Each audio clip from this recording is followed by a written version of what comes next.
Welcome to my channel Limelight Leaks. Please share and subscribe and hit the bell icon for new updates. He was just hanging around the house, so would go to the swimming pool. Before the fancy ropes, before the gift shops and the tour buses parked outside Graceland, there was just a house where people lived, where people breathed, sometimes quiet, sometimes shaking with the sound of midnight footsteps. And inside that house was a woman no one ever thought would matter.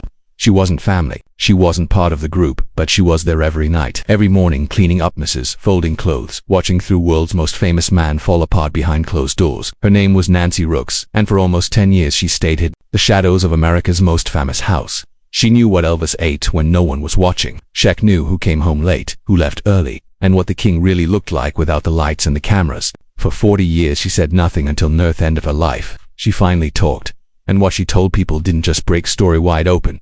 It hinted at something even more shocking. That maybe Elvis Presley didn't die the way we think, and maybe he wasn't even finished. A stranger at the gates of Graceland. It all started with a phone call. Nothing big, just a normal request from a job agency.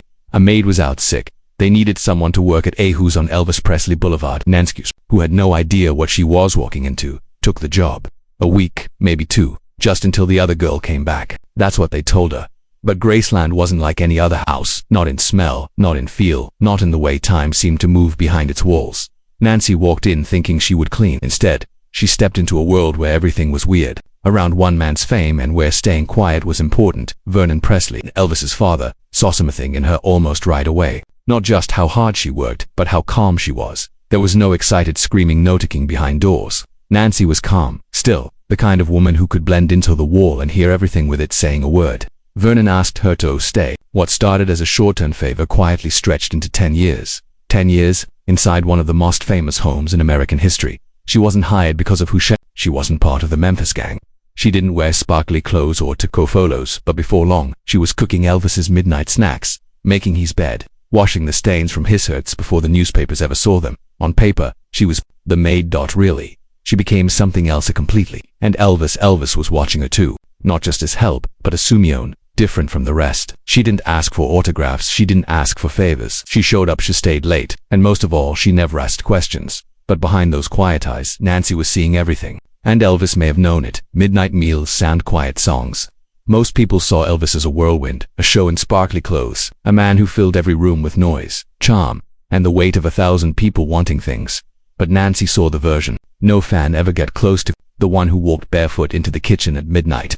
Hair messy, robe hanging loose, rubbing his eyes like a boy who hadn't slept in days. Sometimes he'd ask for fried pickles, sometimes a peanut butter and banana sandwich. Other nights he'd just softly got any peach cobbler. And then there were the songs, not for show, not like the gospel recordings fans. These were quiet, half-sung moments at the kitchen table. Just him, Nancy, and Grandma Minnie. No spotlight, no microphone. Just three voice-carrying old church songs into the still air, while the rest of the house slept like the world outside didn't. Nancy didn't just give him food, she listened, she watched, and it wasn't long before she realized something was breaking down beneath the surface. There were nights when his eyes didn't match his voice, when his laugh felt too fake, when he'd stare into the refrigerator like he'd forgotten what being hungry even felt like. She noticed the way he stayed around, like he didn't want Tobe alone but couldn't bring himself to say it. And in those quiet hours Nancy saw something that would stay with her for the rest of her life. Elvis wasn't always trying to be Elvis. Sometimes he just wanted to disappear and be something else completely. The bathroom door that stayed closed. As the years went by inside Graceland's thick walls, there was one door that began to mean more than any other. The upstairs bathroom. On paper, it was just a room, but to Elvis it became something else completely. A safe place, a hideout. The one place where the world, managers, girlfriends, hangers-on, even family, couldn't reach him. No one was allowed to knock. No one dared to. Even Nancy, who Elvis trusted more than most, only went near that door if it was urgent, life or death. And even then she hesitated because the bathroom wasn't just a place to get clean anymore. It was a place to disappear. At first it was minutes, then hours. Quiet stretches of time where Elvis wouldn't come out, wouldn't answer, wouldn't move. Through workers would tiptoe around it, pretending it was normal. But Nancy knew better.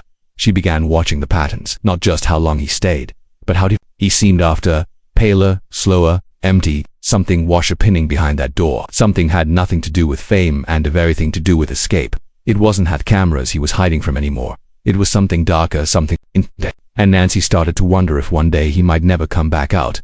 The last glass of water was the early morning of August 16, 1977, a day that would be replayed in newspapers and TV shows for decades. But at that moment, Inside the quiet kitchen of Graceland, it felt ordinary. Elvis had just come in from a late-night racquetball game. He was red, wet with sweat, still breathing heavy but smiling, the same after-game routine Nancy had seen countless times. She waved, reaching for the pan. "Yeah, I want something to eat, Mr. Elvis," she asked like she always did. But this time was different.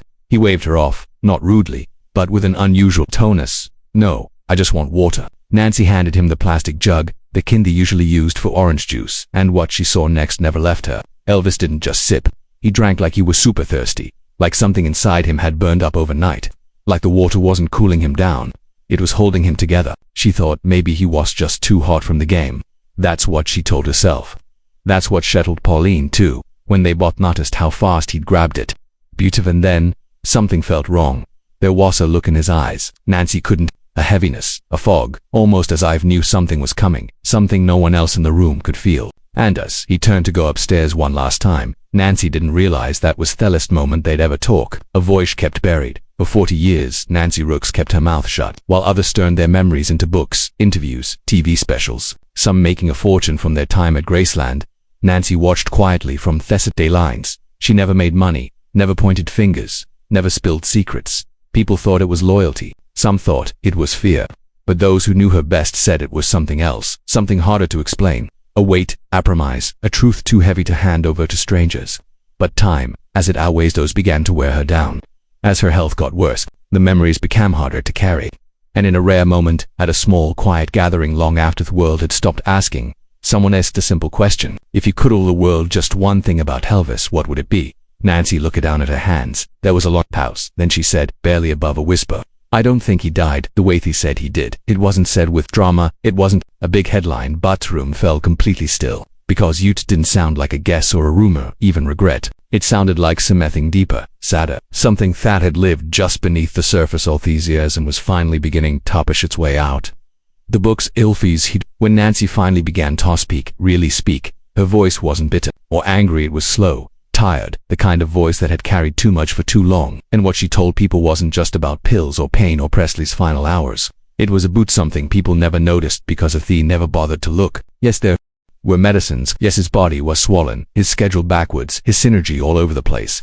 But there were some things in that upstairs bedroom. 2 stacks of books on healing, on meditation, on reincarnation, on God, on starting over. He wasn't just numbing him. He was searching quietly, desperately. And then one night, in honor of their rare private moments, he told her, "I wish I could just be a man, just a man somewhere quiet, not aching, not a legend, not Elvis." Nance didn't have to ask what he meant. She could see it in his face. The tide and spin, the charm, the wanting under the surface. He wasn't trying to escape life. He was trying to escape being Elvis. And Nancy knew in that moment that he hadn't given up. He was still trying, but trying against a world that wouldn't let him go. And deep down she feared he was running out of time to break free. The thing that woke her up.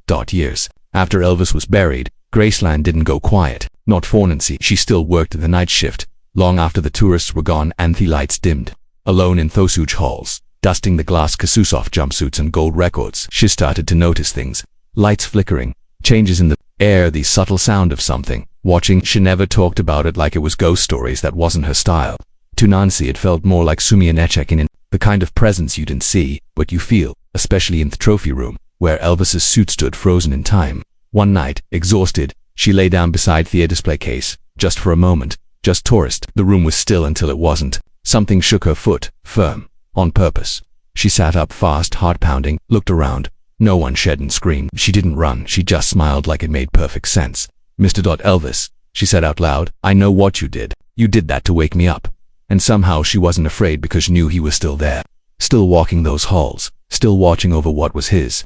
But the question that taunted her every night after, was he just watching, or was he trying to speak own final truth no one else would dare to hear?